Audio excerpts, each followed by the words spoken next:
Welcome to the session on further discussion on instruction set architecture of the processor. We have already talked about with reference to the 8086 processor as to what are the different possible addressing modes which are possible, which usually are present in any present day processor. What is the need of those addressing modes, and in what format those addressing modes appear in the instructions themselves. So a number of different addressing modes and their variations we have already talked about in our previous discussion.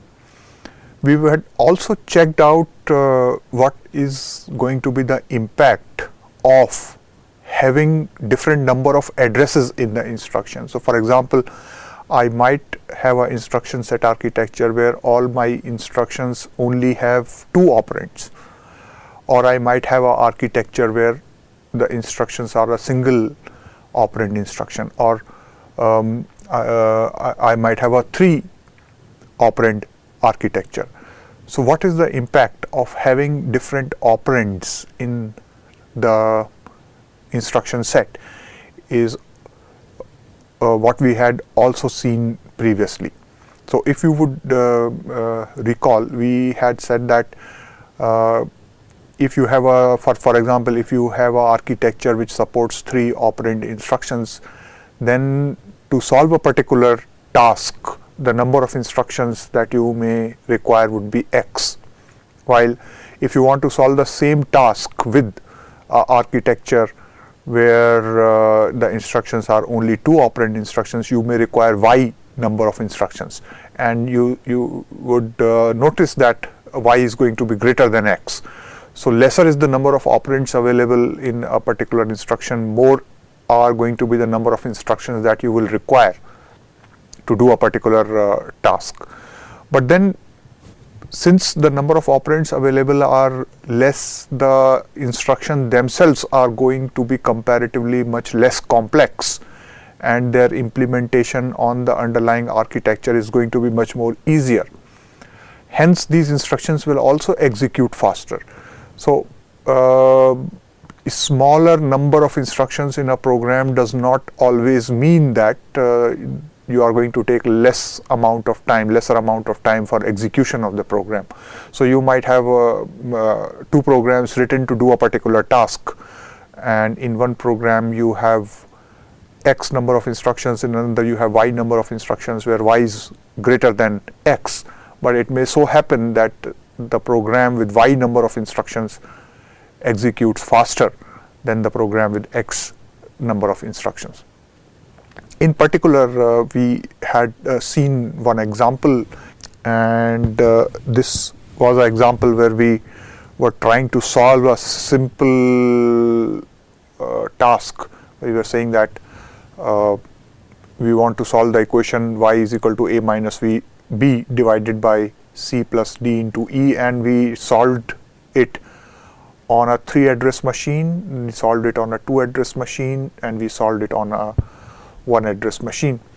And we saw that the number of instructions required will go on increasing as the number of addresses available become lesser and lesser. So it will be a design decision which will have to be taken as to how many addresses do you want to support in a particular instruction. Another important factor that has to be taken into account and which will have an impact on the complexity of the instruction set architecture is what are the kind of operands that you plan to operate upon. So for example, typically you would be at different points of time dealing with addresses. So if you are dealing with addresses, you are essentially dealing with unsigned integers. Addresses are unsigned integers. So you may want to have certain instructions which can easily manipulate unsigned integers. You will be at some other point of time dealing with signed integer values as well. So you might have instructions which deal with signed integers, you might have instructions which deal with unsigned integers. For example, if you see the MIPS processor, you will find two varieties of instructions available in the MIPS processor. Say for example, if you have a add instruction, so you may have a variety which is a simple add which works on signed values, and you have a add unsigned which works on unsigned values. So depending upon what is your requirement, you may have different varieties of instructions available which will be working on signed and unsigned values.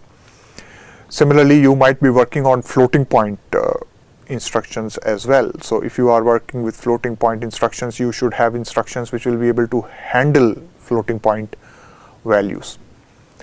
Similarly, at different points of time, you might be working with characters which are represented as ASCII values. So you might have instructions, you may want to put in instructions which can handle strings. So you may want to manipulate strings. So if you are processing text, which is nothing but a string of characters, it would help if you had instructions in your instruction set which can, for example, compare strings, or which could move strings from one memory location to another memory location, etc. You might also require instructions which work at the bit level.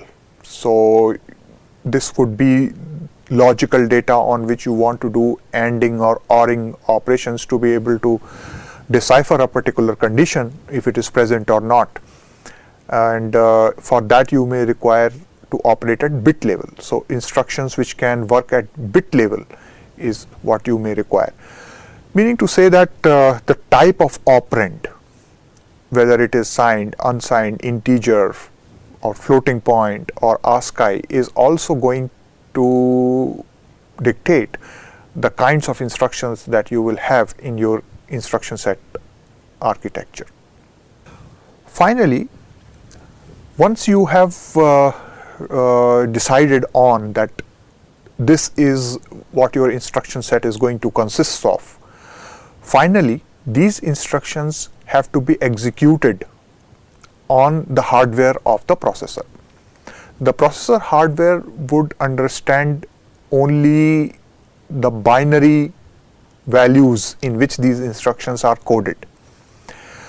So depending upon what are the different kinds of instructions that you have in your instruction set, the code for those instructions would be decided.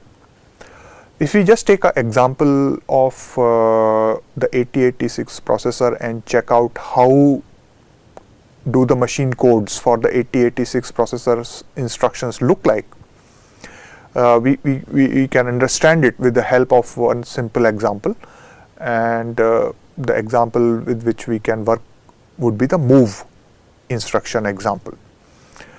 So in 8086 processor, if you will look at any instruction, minimum number of bytes which will be present for that particular instruction would be 2. So as shown here, the left half, which is colored in red is byte number 1, and the right half, which is uncolored, is byte number 2. So any instruction minimum in 8086 processor, for example, when you code it in the machine language, will consist of 2 bytes. To understand what these bytes comprise of, the first field in byte number 1 is a opcode field, and this is going to be of 6 bits in length as shown here. Now this bit specifies the operation that is to be performed, whether it is going to be a add, subtract, multiply, divide, move. What is the operation that you are planning to do? That is what you will specify in the opcode field. So opcode field, as you can see here, is 6 bits in length. So that means you have a facility where you can have 2 to the power 6 different opcodes possible. So the opcode field is the first field, length 6 bits. It is part of the first byte of the instruction. The next field in the instruction is the direction bit, or the D field, which is this field. It is a single bit and it is known as the direction bit. The direction bit has a relationship with the reg field, which is a field in the second byte.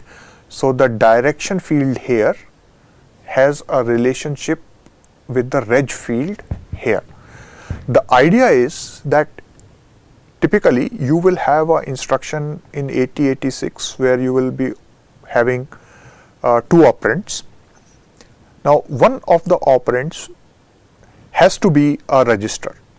So for example, I might say that I have an instruction like move instruction, and let us say that I want to do a move from a memory location to a register. So my instruction would look like move AX, comma, let's say I know my memory location is 1234 hex at offset. 1234 is the offset in the data segment. So let's say this is the instruction which I have at hand. So in this instruction you can see that there is one register, and this register is the AX register. So minimum one register would be present in any instruction of 8086. Both operands cannot be memory locations for instructions of 8086 except for string instructions. None of the instruction, both operands can be registers. So if both operands cannot be memory locations. So if both operands are not memory location, one of them has to be a register. So the register is coded in the reg field, which is here. Now whether the movement is to the register or whether the movement is from the register, this is what is coded in the D field. So for example, in this instruction which I was showing you, this example which I am showing you, here you see that the movement is from the memory location to the register. So the D bit, if you set it to be equal to 1, it means that the data flow is to the reg field from some from some r/m field. On the other hand, if I write the instruction in a different way, if I say move 1234 hex, comma AX, here you see that the data flow is from AX to a memory location. So in that case, the D field I would code it as 0, while in the previous case, that is this case, I will code the D field to be equal to 1.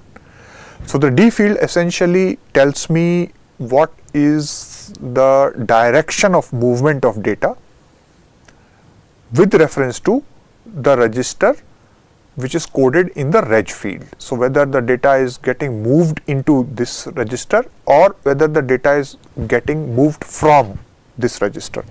So that is what is encoded in the D field.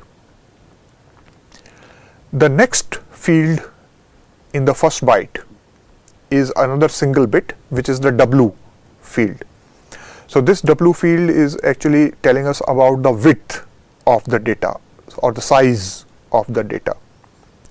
So the W bit, which tells us about the width of the data, essentially says that whether we are working on byte size values or whether we are working on word size values. So whether we are working on 8 bits or whether we are working on 16 bits, W equal to 1 means that we are working on word size values, W equal to 0 means that we are working on byte size values. So that is just going to tell us about the width of the data on which we are working. So this is the composition of the first byte. First 6 bits are opcode, and then the next bit is the direction field, and the next bit is the width field. So that is the composition of the first byte. If we see the second byte, then in the second byte you can see here that there are 3 fields: the mod, which is essentially a short form of the mode field, then there is a reg field and a r/m field. So the mode field is essentially going to tell us about what is the addressing mode that we are going to use. So the mode field in combination with r/m tells us what is the addressing mode that we are going to use. So the mode field is a 2-bit field, and r/m, register/memory, this is a 3-bit field. So together these two tell us where is one of the operands going to come from. So what is the addressing mode? That is actually what it will tell us. So whether the addressing mode is pointing that one of the operands has to come from another register, or whether it has to come from a memory location, and if it has to come from the memory location, whether we are using direct addressing, or whether we are using register indirect addressing, or whether we are using base plus index addressing, etc. So what is the mode of addressing and where from one of the operands will come? That is what is coded in the mode field and the r/m field. The reg field here is going to tell us which is the register operand. I told you that at least one of the operands in the 8086 instructions would be a register, and that will be coded in the reg field.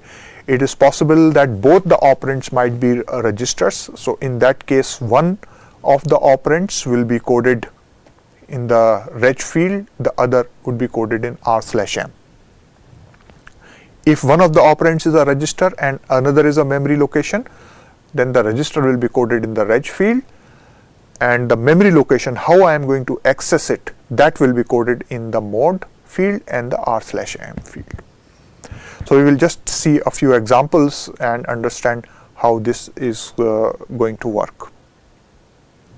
So these 2 bytes minimum will be present in machine code of any instruction of 8086. Minimum 2 bytes would be the requirement. So if you see how you interpret the 2-bit mode field, you see that if you have 00, it essentially means that my second operand will be got from a memory location, and there is no displacement, or the addressing mode that I am using does not have any displacement attached to it. So for example, it could be just within square brackets bx. Then in that case, I will use mode bits equal to 00. If mode bits are equal to 01, that means one of the operands is in a memory location and I am referring to this memory location with a 8-bit displacement. So I may say within square brackets bx plus a offset, and this offset is a 8-bit offset. So in that case, I will use mode bits to be equal to 01. I might have a memory mode where I have a 16-bit displacement, and in that case I will use 10. In case my second operand is also in register, both operands are in register, then in that case I am not going to the memory at all, and I will indicate this particular fact by keeping mode bits equal to 1 1. So if mode bits are equal to 1 1, that's essentially saying that I am using register addressing mode. So those are the 4 possibilities as far as the mode bits are concerned. Now mode bits, as I told you, mode bits in association with the r/m bits will tell us what is the addressing mode that we are using. So if you see this half of the table, the right half of the table, then you can see that I have a matrix arrangement where this column tells us about the r/m bits, and on the right hand side these columns tells us about the different combinations of the mode bits. So as I was telling you, if mode bit is equal to 0 0, that means essentially I am getting one of the operands from a memory location, but I don't have any displacement, explicit displacement. So there you can see the different possibilities are bx plus si within square brackets, or I might have bx plus di in square brackets, and so on. Or I might go to a memory location where I have a 8-bit displacement also specified. So there the possibilities are all these. If you are having a 16-bit displacement, the possibilities are here.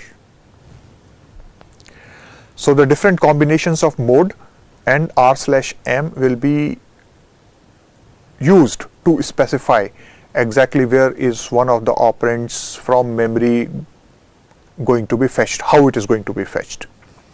On the other hand, if mode is equal to 1 1, I know I am working with registers only, and if I am working with registers only, I might be working with byte size values, or I might be working with word size values. So in that case, depending upon which registers I am using, I have the codes available for the registers here. These are the different codes of the registers. So this is how we decide upon the mode and the r/m values. We can just check out one simple example, and this example is, let us say we want to code for the instruction move BL comma AL.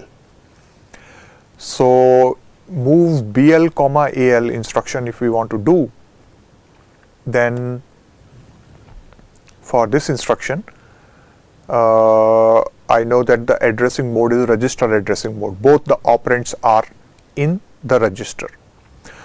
So I would require 2 bytes to code this particular instruction. So first byte, as I know, is opcode followed by the D and the W bits. So you have 6 bits of opcode followed by the D bit and the W bit. So the opcode for the move instruction, for example, is 1000010. That's the 6-bit opcode for move. I say the second byte of the machine code, the composition, if you would recall, the composition was that the first 2 bits are the mode bits, then you have 3 bits for the reg field, and then you have r/m. So that was the composition of the second byte of the instruction. So let us say that I would code BL register in the reg field. So if you check out what is the code for the BL register, remember that you are working on byte size values. So if you are working for byte size values, the first thing that you know is that W is equal to 0. So if you go to the W equal to 0 column, which is here, and check out the code for BL register, you see that the code is 011. So code BL here, 011. Now the data movement is to the BL register. So the D bit would be equal to 1. If I put D bit equal to 1, that means that the data is moving to the register which is coded in the reg field. The register which is coded in the reg field, I have coded the BL register.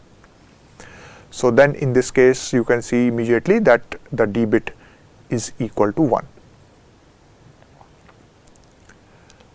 And the mode field, if you will check out, for register addressing, we have said that if both the operands are in the registers, the mode bits are going to be 1 1. So here you will get 1 1. The other register which you will have to code for is the second register which is involved in the instruction, which is the AL register. So if you check out the code for the AL register in the table, you see that the code is equal to 0 0 0. So you will code 0 0 0 here. So the final machine code for move BL comma AL would be this. Now there is another possibility for coding move BL comma AL, because here both the operands are registers. So the second possibility would be like this, that in the first byte I will still have the opcode, then I have the D and the W bits. In the second byte I have mod, and then I have the reg field, and then I have r/m field. So I could still keep the opcode as it is, 1000010. I don't change that, and I say I code AL in the reg field. AL, as you can see, is 3 zeros, so 0 0 0. So you can code AL in the reg field. So then the data movement is from AL. So in the D field you will code a 0, because the data movement is from AL.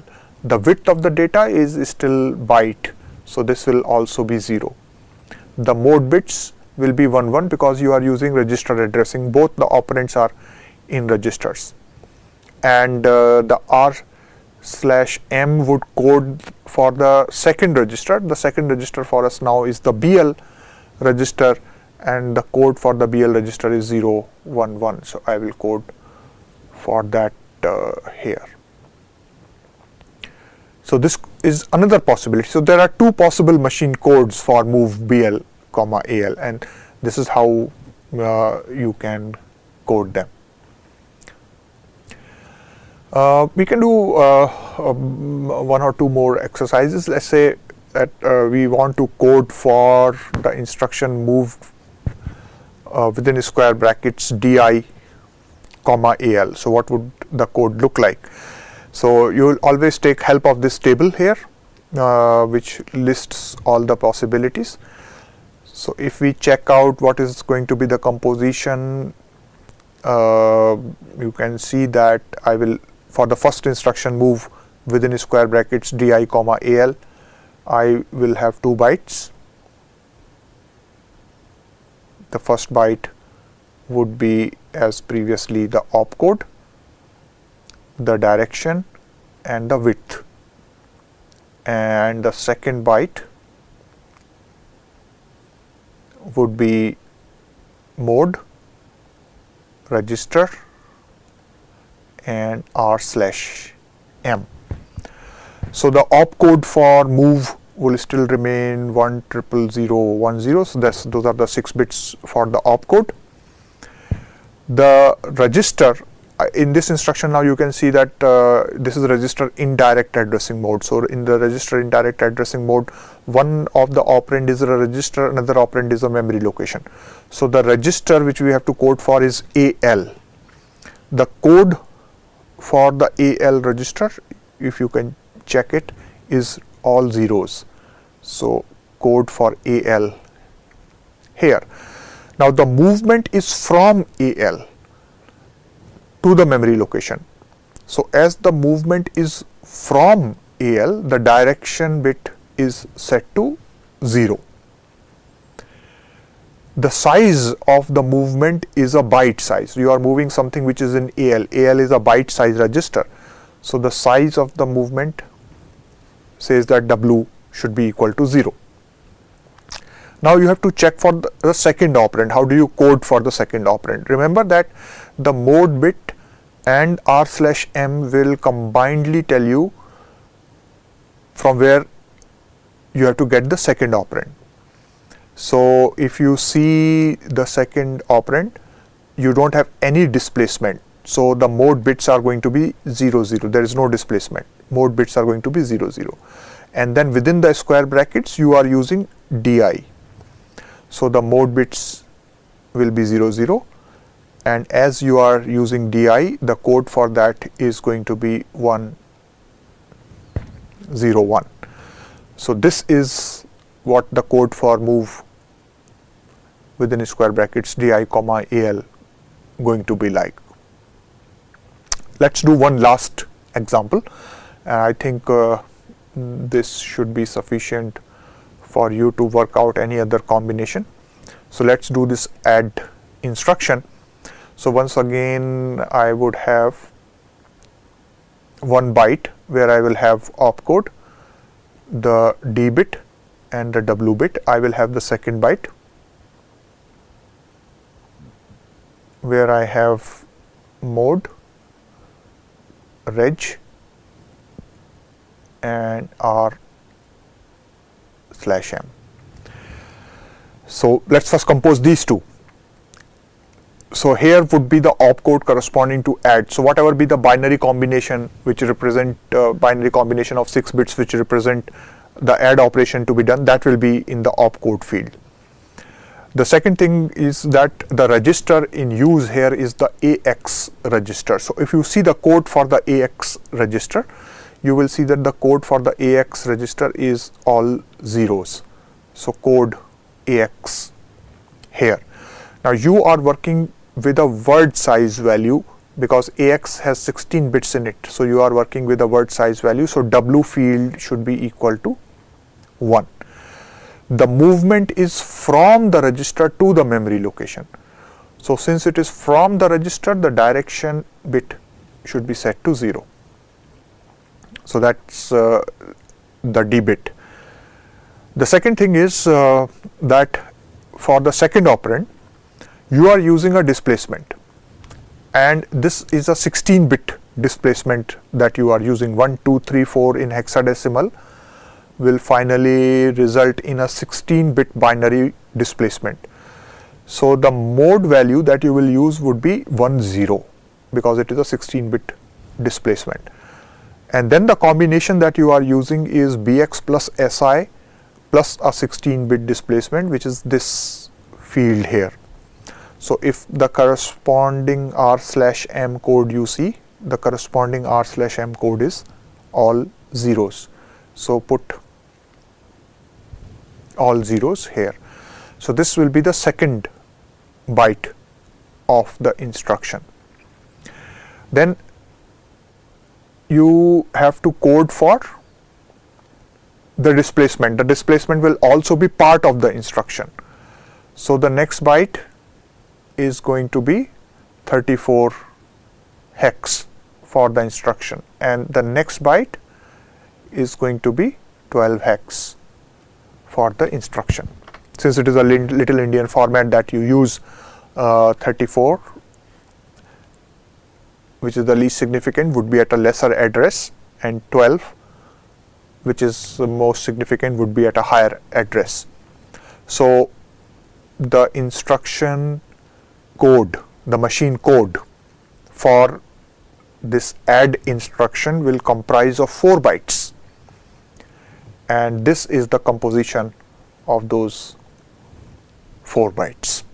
In case the displacement was instead of 16-bit displacement, let's say it was a 8-bit displacement, the number of bytes that you would have had in the instruction would be 3 instead of 4.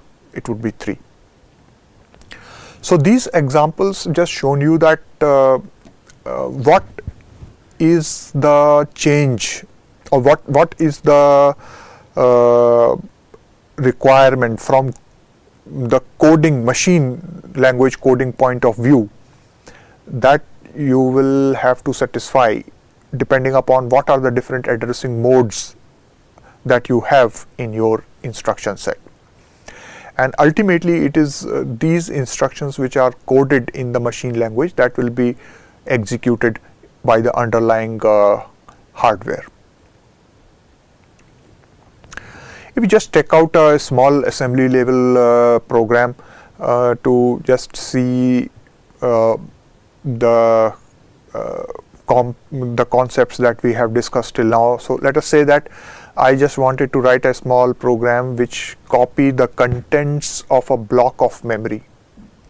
Let's say there are 16 bytes in this block. The starting location, this is a 20-bit starting location, and I want to go to another memory location. This is the destination starting. So 16 bytes is starting at 10200. I want to copy them to another block of 16 bytes which is starting at 10100. So what would be the code looking like? So first of all, I will have to set up somewhere my source location, and similarly I have to set up the destination location. So to set this up, what we can do is, first of all, we can initialize the data segment register to a proper value. So for example, what we do is that I say into AX register I move 1000 hex and move into DS AX. So that essentially means that in the DS register the value which we have is 1000 hex. So that's where the DS is pointing to. This essentially implies that the data segment for my code, the data segment is starting at this location. So left shifted by 4, and this is the location where the data segment starts. And then within this data segment, then I can work at an offset and go to the source and the destination. So the source block is starting at 10200. So into the SI register I move 200 hex. The destination is starting at 10100. So I move into DI 100. I have to move 16 bytes. So CX I use as a count and move 16 to it. In hexadecimal 16 will be 10. So I move 16 into CX register. Then I say move into the AH register within square brackets SI. So the result of this would be that I will be going to a memory location which would be DS:SI, which essentially means it is going to be 10,000 hex plus in SI I have loaded 200. So that's going to be this location, and this is the location where my source string is. So go to this particular memory location, read a byte and put it in AH, and then whatever you have read, put it in the next memory location which is DI. Then you can increment SI, increment DI and decrement your count, and you keep on doing this till CX hits a 0. The moment CX would hit a 0, the 0 flag would be set, and then the jump will not happen. So this was just a simple example of writing a small 8086 program. Now looking further into the different type of instructions available in the 8086 instruction set architecture. 8086 is a processor which we are using as an example to understand what is typically involved in the instruction set architecture of a processor. So you would find that there are going to be different kinds of instruction in the 8086 instruction set. So there are instructions which will be able to do data movement for you. There are instructions which can do arithmetic operations like add, subtract, increment, decrement, etc. There will be instructions which will be able to do logical operations, bitwise logical operations like AND, OR, exclusive OR, test, shift, rotate, etc. There are instructions which can work on characters, So these are string manipulation instructions. You can load a string, you can store, you can compare strings, etc. There are instructions which are control instructions. So you will have the call and the jump instructions in this category. Another category of instructions which is present in the 8086 instruction set is the input and the output instructions. So not only you have to communicate with the memory, you have to also communicate with the input and output devices. So these in and out instructions help you communicate with the input output devices. And then there are group of instructions which are meant to do some particular task, like setting or clearing of flags, interrupts, etc. So you can see that there is a whole lot of categories into which you will find instructions present in the instruction set architecture of the 8086 processor. If you just have a slightly more detailed look on that. So as I was telling you, the data movement instructions, the move, push, pop, which work on the stack, the LDS, LES, which help you load with the data segment, extra segment registers, etc. LEA, loading effective address to a particular register. These are different instructions present in the data movement instruction category. Similarly, you have instructions in the string category. So load the string, store string, move string, input a string from an input device, output a string to an output device like a monitor. Whenever you are working with the string, you will also be working with a direction flag. So what is the direction in which the incrementation should happen? Whenever you are accessing a string, the string will be stored in a sequence of memory locations. So when you are accessing one character of the string and then the next character of the string, essentially you will be incrementing certain index registers, and these incrementing would be on DI or SI or decrementing. So whether it is incrementing or decrementing, that is decided by the direction flag. So D equal to 0 means auto increment, D equal to 1 is auto decrement. And you can set the direction flag by using the CLD and the STD instructions. So all these instructions are for helping us manipulate strings.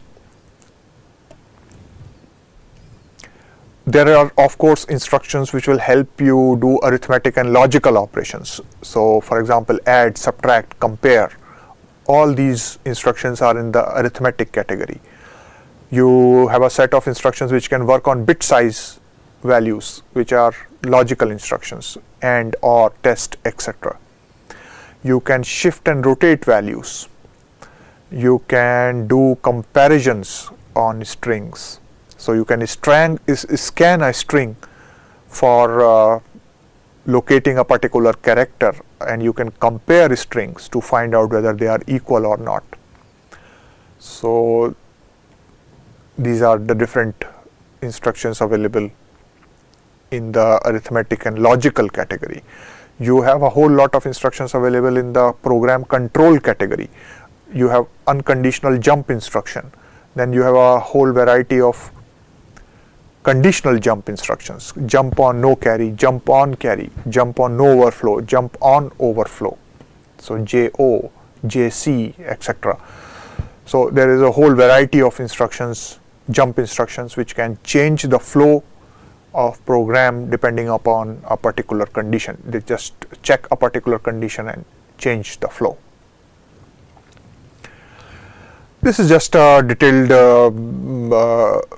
slide which just tells that what all instructions are available in the different categories. This is more exhaustive, that's all, but I'm not going to go into each one of them.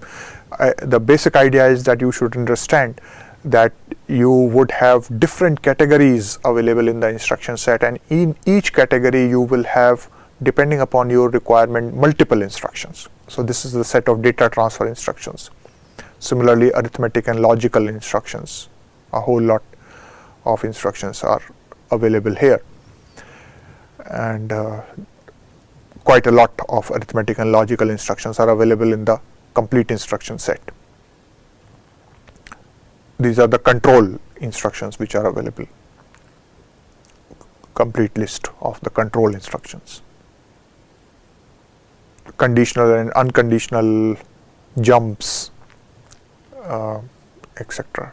Setting of the CLIs, clearing of the interrupt flag, etc. So this was just a brief idea about the what could an instruction set of a processor look like, and what are the factors which will dictate that the instruction set should be comprising of these different kind of instructions, and what is the impact of that in the underlying machine code for a particular instruction. To sum it up, let's just see a few questions here. So for example, let's say that I have an instruction set architecture for a simple computer that must support 64 KB of byte addressable memory space, and let's say I have 8 16-bit general purpose CPU registers. So the moment you have 8 registers, that essentially means that to uniquely represent any one of the registers, you will require 3 bits, because 2 to the power 3 is equal to 8. So for representing any one register, one of the 8 registers, you will require 3 bits. So the first question here is that if a computer has 3 operand machine, this is a 3 operand machine language.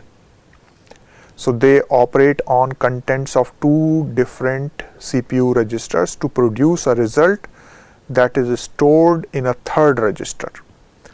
Then how many bits are required in the instruction format for addressing registers? So I might have an instruction which is add A, B, C. So contents of B register are added with the contents of C register, and the destination is going to be the A register. So the number of bits that are required in the instruction for coding 3 registers would be 3 into 3. So that is equal to 9 bits. Because any register to be coded, it requires 3 bits. So for coding 3 registers, you will require 9 bits minimum. Then it said that if all instructions were 16-bit long, so say every instruction is 16-bit long, how many opcodes are available for the 3 operand register operation instructions described above? So if you have an instruction like add A, B, C, then it said that how many opcodes are available for 3 operand register operation instruction described above, neglecting for the moment any other type of instructions that might be required. So as I had already told you, you will require one field to code for A, another field to code for B, another field to code for C. This is 3-bit, 3-bit, 3-bit. So 9 bits are gone. So you have remaining 7 bits which you could use for opcode. So the total number of opcodes that will be possible would be 2 to the power 7 opcodes. That is the total number of different things that you can do with the 2 to the power 7 different opcodes. So this concludes our discussion on instruction set architecture. What all are the factors which would govern that, what instructions will go in the instruction set architecture, what are the addressing modes that you will want to work with, what are the different possibilities as far as addressing modes are concerned, what are the different possibilities as far as different kinds of operands are concerned, character, integer, floating point, etc. What are the different possibilities as to what are the different number of addresses available in the instruction, and then what is the impact of all these factors in the overall instruction set architecture. So with this we conclude our discussion on the instruction set architecture of the processor.